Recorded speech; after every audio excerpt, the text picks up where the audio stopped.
Welcome to Bardic Kitchen. Tonight we are cooking two recipes, the first one of which is going to be bangers and smash. I don't know why I just looked at the book because I know what we're cooking. It's from the Dwarven Cuisine section of the Heroes Feast, the official Dungeons & Dragons cookbook. Looks like it's going to be an amazing one. The second one is just right on the next page after that. If you have the book, which you're going to want to get the book to follow along with this.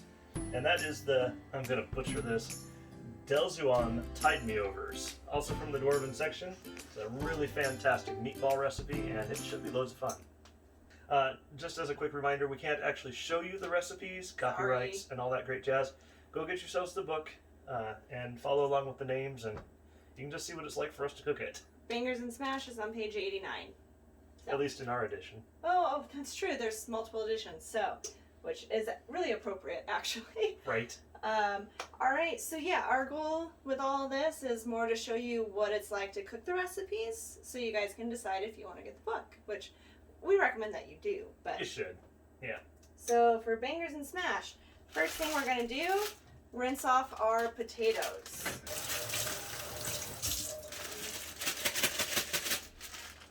Now, they say they come pre-washed, but we've all been to the store. We've all seen how people handle things. There's children at, like, small, tiny children at the store. Yeah, who sees without a second thought. So Yeah. feel free to wash your potatoes. Yes. The recipe does not call for them to be chopped or anything. We just gotta put them in a bowl or on the cookie sheet. Ta-da! Ta-da!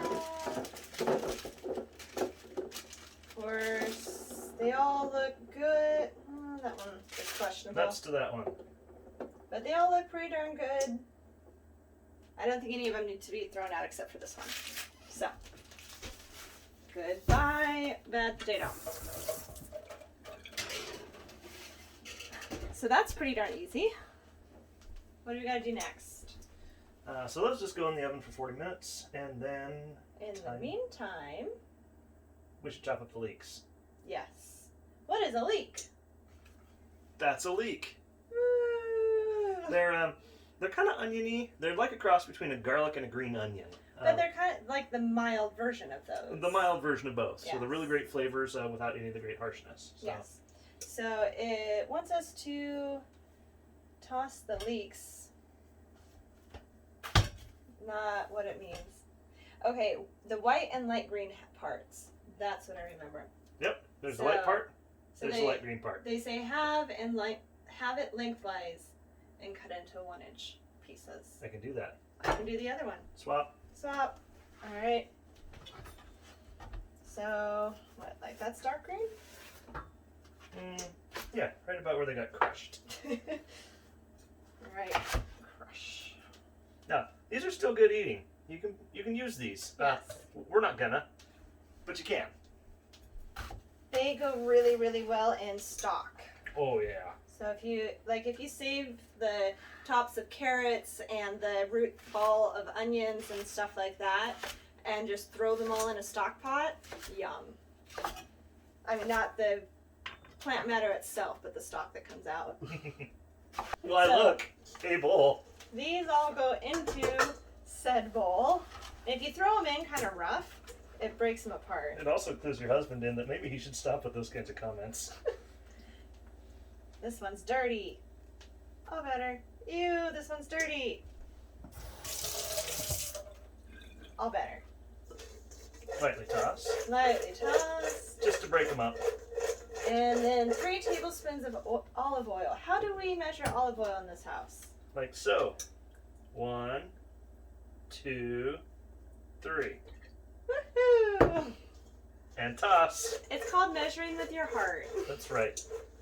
Which, if you're nervous about that, the first place to start measuring with your heart is with the vanilla. Yes. We should have Bardic cookies sometime. Oh, we should. Alright, some salt. We like to use kosher salt because it's easy to grab, even though I didn't grab it there. And it's really, really versatile. And then pepper. We always grind fresh pepper. Is that because we're snobs? Yes. Oh. I thought it was just because it was better and we like quality ingredients. Yes. We're also a little bit of foodie. Yeah, a little bit. A little bit. Which I think people benefit from when they come into the tap room. Yes, this is true.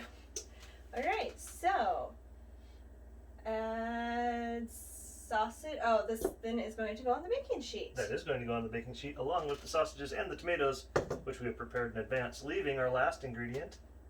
Lovely tomatoes. That's for that camera. Oh, that's right. And lovely sausages. Alright, so our last ingredient then is what? Parsley. Parsley. Ooh, let's talk about the parsley a little bit. Okay. I want to talk. This is my teaching moment. You front and center. I will Front come and back center. here. So when it comes to parsley, you will either have your Italian flat leaf parsley, which looks very much like that, or you will have the curly leaf parsley, which is probably what most of you are used to. It's what you see on the plate in diners. That you're not supposed to eat, but you kind of want to eat. Because it's a garnish. Makes your breath smell nice. It does. They're both functionally pretty similar. You can interchange them in cooking. If you're into really, really fine dining, that probably makes a difference. But grab one, grab the other, whatever. Also, fun fact, you'll see we have these in a glass of water. Why do we have them in a glass of water? Take your parsley, take your cilantro, take any leafy green like this with stems, put it in a glass of water, cover it in a plastic bag, and put it in the refrigerator. It will last weeks instead of days. How long has this been in our fridge? Well, this one's only been in there for like 2 days.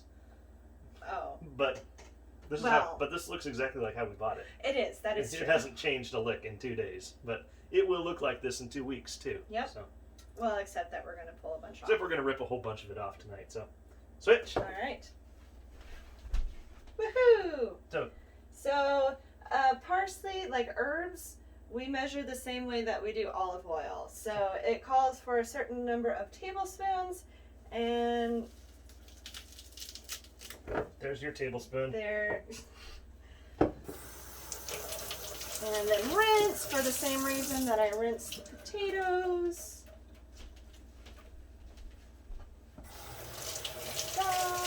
That also kind of helps keep them in a clump together. It does. And that way, when you're trying to mince it, they tend to stay a little better together. Because it does say mince, right? Chopped. Okay, so that's all the component pieces. Now we're just waiting for the oven to finish. Woohoo! So, the potatoes are ready from their initial baking. In case you're asking yourself, do we have a million of these bowls? Yes, we do. Now we used a little bit smaller potatoes, so they cooked quite a bit faster. So be aware of that when you cook your potatoes. Yes. Woo. Hot potato, hot potato, hot potato. Fingers of steel. Mm-hmm. Now, once they're in the bowl, we're going to put some olive oil, salt, and pepper in there and toss. Toss. So, measure with your heart. Measure with your heart. Measure with your heart. And your arms. Now, it is worth noting that See, it's tough, isn't it is tough, that whenever you do add salt, you can always add salt later, but you can't really take salt away or any other spice. So keep that in mind.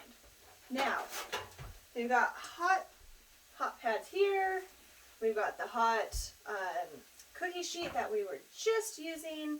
I'm going to put the hot potatoes here, and my dear husband is going to get the parchment paper. So we're going to spread these out. We need to give them room. Why parchment paper, dearest? Because if we put plastic wrap on hot potatoes, they're going to melt and be gross. Why bother with either one? Because these are called bangers and smash for a reason. And because we don't want smashed on the bottom of the other pan we're going to use? Yes. Yes, exactly. That's where I was trying to lead you. Hint. So, you can individually smash these if you're rich and have the time, or... That lined up. That's lined up. Ready? 1, 2, 3. That's really more difficult than I thought. Maybe we should individually smash these because we're rich and have time. Nope, they're smashed. Ooh. But I'm heavier than you, so switch. Switch. Ta-da! That looks awesome. No, that's perfect. fact, it says that it shouldn't be any smaller than like an inch. Smashed potatoes. Brush potatoes with more olive oil. More olive oil. And return them to the oven. Turn them to the onion. Oh, okay. Return them to the oven. And cook for another 15 minutes. Alright, so the very same bowl that we had the oiled, salted, peppered leeks in, we're just going to go ahead and use again because it's going into the same place and waste not. Why, look, sausages. Wild sausage appears. A wild sausage appears. Now, you don't have to squish these out round if you don't want to, but I do want to. Now, while he does that, I'm going to come over here and carefully not burn him. Always appreciated. And I'm going to flip these over. Just pulled them out of the oven. Taking a couple of forks, flipping them over, and moving them to one side. All right, so we're going to oil and salt the sausages too. This gives them a nice golden brown crisp on the outside. Just adds that little bit of something. Good? Yeah, that's what I'd call it. Or is that copyrighted? No, I think we can't do that. You say, good. Good. Yeah. Okay, and now empty bowl, toss the leeks. Done. We did that. Spread on the empty side of a baking sheet. Empty side. Yay! Got most of them. Alright, so they are spread out. Now we add the sausage. On top of the leeks. Yes. Let's get a really good view here. Woohoo! Hello, ceiling people. They couldn't see anything that I did. But look how pretty it turned out. I flipped those and moved them to the side. Now I'm going to arrange these. You'll fall in love with you. And you will fall in love with you. Matchmaker, matchmaker. And you will be the awkward third wheel that just sits over here. Poor third wheel. And now we're going to roast them for 8 minutes. Nice. All right, let's give this one more check here. Those potatoes look so good. The tomatoes look good. Yeah. And the sausages look amazing too. Let's see what science says. Feels about right. Science. Yeah, I think that's gonna make it. Yeah, pork. Yep, there it is. Sweet. Woo! All right, so plating. Plating is important. And plating is important. All right. Okay. We're gonna plate this. Plate away. So. You want a spatula? Oh no, those no. come up easily enough. So what I would do is you don't want to make it look super, super pretty. That's why I struggle with the charcuterie boards. Just super as an pretty FYI. food doesn't look as appetizing. I think it almost has something to do with the fact that like you don't want to be the one to mess it up. I am deciding to overlap these potatoes and I'm going to do the tomatoes, which are falling apart so nicely. Yeah, those are perfect tomatoes. Over here. This way too, if somebody's not a big fan of tomatoes, you don't have to grab the tomatoes. So it's not like all mixed together. Alright, so the sausage Do you want this? Yes, I think I do. Okay. The sausages I'm going to put on top over the whole thing though. The leek I'm going to put over here. Ha. Huzzah. Huzzah. And then we'll go sausage. Sausage. Sausage. And just like that. They've got like nice roundy ones and then one weird straight one. And then parsley over the whole thing. As a garnish. Isn't it pretty? That is tasty. Ta-da! Yay!